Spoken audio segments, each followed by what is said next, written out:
بسم اللہ الرحمن الرحیم۔ السلام علیکم دوستو، آج کی ہماری ویڈیو کا ٹاپک ہے کہ عورتوں کو ماہواری کب سے آنا شروع ہوئی اور اس کی کیا تاریخ ہے۔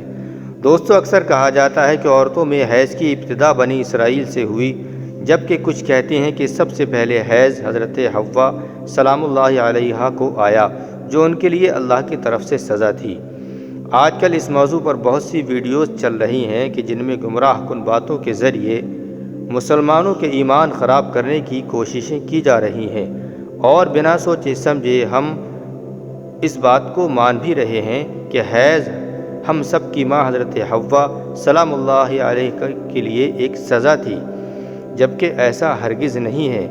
آج کی ویڈیو انتہائی تحقیق کے بعد بنائی جا رہی ہے، جس میں ہم اپنے ناظرین کو قرآن و حدیث اور مستند روایات سے ان سب سوالات کے جواب عنایت کریں گے کہ حیض کی ابتدا کیسے ہوئی، کیا یہ لڑکیوں کے لیے سزا ہے، کیا یہ سچ ہے کہ حضرت حوا سلام اللہ علیہا کو سب سے پہلے حیض آیا جو اللہ کی طرف سے ان کے لیے سزا تھی، کیا حیض کی ابتدا بنی اسرائیل سے ہوئی، کیا بنی اسرائیل سے پہلے عورتیں حیض سے پاک تھیں۔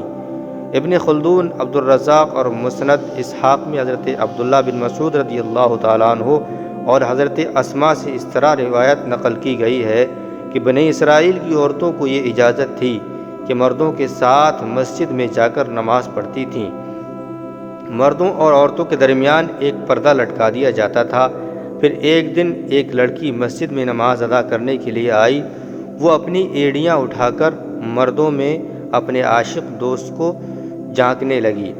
اس کے بعد اس نے روز کا یہ معمول بنا لیا تھا کہ وہ ہر نماز کے بعد اپنے یار کو دیکھنے کے لیے ایڑیاں اٹھا کر جھانکا کرتی تھی، جس کی دیکھا دیکھی کچھ دوسری عورتوں نے بھی مسجد میں غیر مردوں کو دیکھنا شروع کر دیا۔ چنانچہ ان کو مسجد میں جانے سے روکنے کے لیے اللہ تبارک و تعالیٰ نے ان پر حیض مسلط فرما دیا۔ کچھ لوگوں کا کہنا یہ ہے کہ حیض کی ابتدا اسی دن سے ہوئی ہے، جو کہ غلط ہے، کیونکہ مفسرین اس روایت کی تفسیر میں بیان کرتے ہیں کہ حیض کی بیماری معمولی نہ تھی، بلکہ بنی اسرائیل کی عورتوں کو مسجد میں گناہ کرنے کی خدا نے ایسی سزا دی کہ 4 مہینے تک مسلسل عورتوں کو حیض رہا، جس وجہ سے عورتوں نے مسجد میں جانا ہی بند کر دیا۔ پھر عورتوں نے اللہ تعالیٰ سے معافی مانگی تو اللہ تعالیٰ نے عورتوں کی توبہ کو قبول فرما لیا۔ یہ عذاب عورتوں سے ختم ہو گیا۔ پیارے دوستو، مستند اور صحیح احادیث میں بیان کیا گیا ہے کہ عورتوں میں حیض کی ابتدا از روز ازل سے ہے۔ حیض کے حوالے سے 2 احادیث بیان کرتے ہیں۔ ان احادیث سے ثابت ہوتا ہے کہ حیض کی روز ازل سے ہے، نہ کہ بنی اسرائیل سے اس کی ابتدا ہوئی۔ حضرت عائشہ حجۃ الوداع میں اللہ کے رسول صلی اللہ علیہ وسلم کے ساتھ حج کے ارادے سے نکلیں۔ راستے میں انہیں حیض آ گیا تو وہ اس اندیشے سے رونے لگیں کہ اب وہ مناسک حج ادا کرنے سے محروم ہو جائیں گی۔ آپ صلی اللہ علیہ وسلم کو معلوم ہوا تو آپ صلی اللہ علیہ وسلم نے انہیں سمجھاتے ہوئے فرمایا، یہ ایسی چیز ہے جسے اللہ تعالیٰ نے اولاد آدم میں عورتوں کے لیے لازم کر دیا ہے۔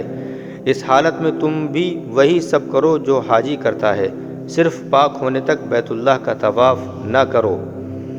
بالکل اسی طرح ایک اور حدیث حضرت ام سلمہ رضی اللہ تعالیٰ عنہ سے مروی ہے۔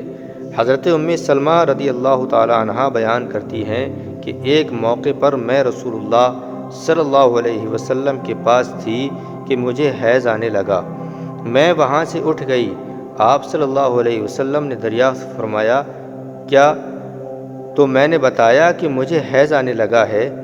آپ صلی اللہ علیہ وسلم نے فرمایا، یہ ایسی چیز ہے جسے اللہ تعالیٰ نے آدم کی بیٹیوں پر لازم کر دیا ہے۔ سنن ابن ماجہ 237۔ ابن خلدون، ابن کثیر اور امام بخاری نے حیض کے موضوع پر ایک باب قائم کیا ہے، جس کا نام تینوں نے حیض کا آغاز کیسے ہوا رکھا۔ اس میں تینوں نے ہی حضور اکرم تاجدار کائنات حضرت محمد صلی اللہ علیہ وسلم کا فرمان نقل کیا ہے کہ حیض وہ ہے کہ جسے اللہ پاک نے آدم کی بیٹیوں پر لازم کیا ہے۔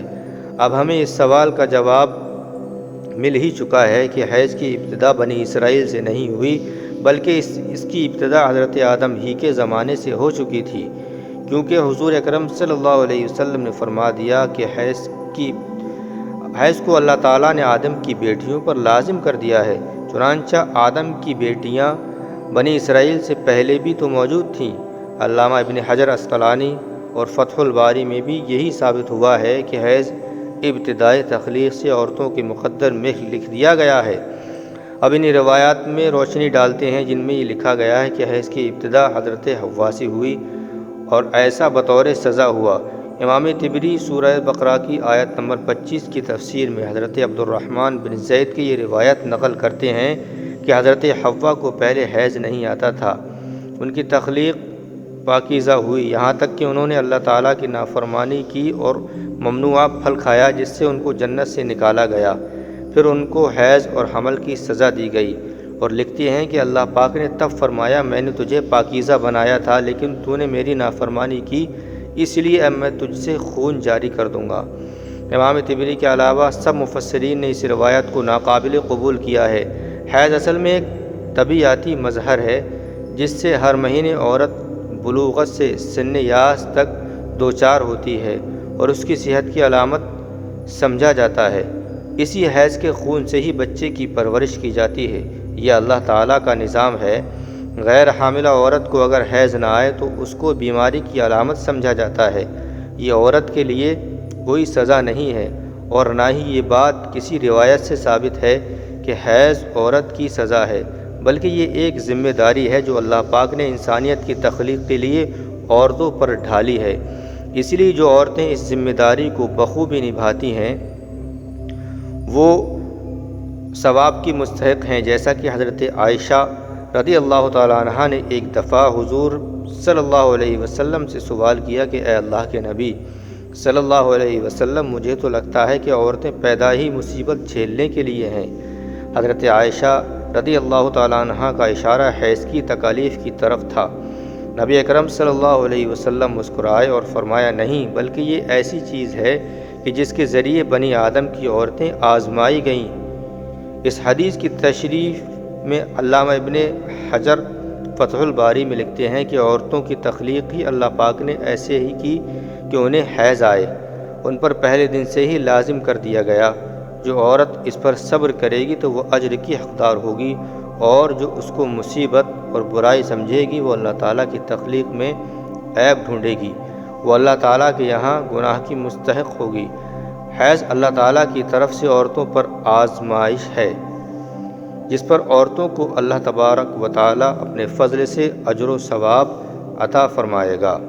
پیارے ناظرین، امید کرتا ہوں کہ یہ ویڈیو آپ کو ضرور پسند آئی ہوگی، لہٰذا لائک و شیئر کریں اور چینل کو سبسکرائب بھی کر دیں تاکہ ایسی ہی ویڈیوز ہم آپ کی خدمت میں پیش کرتے رہیں۔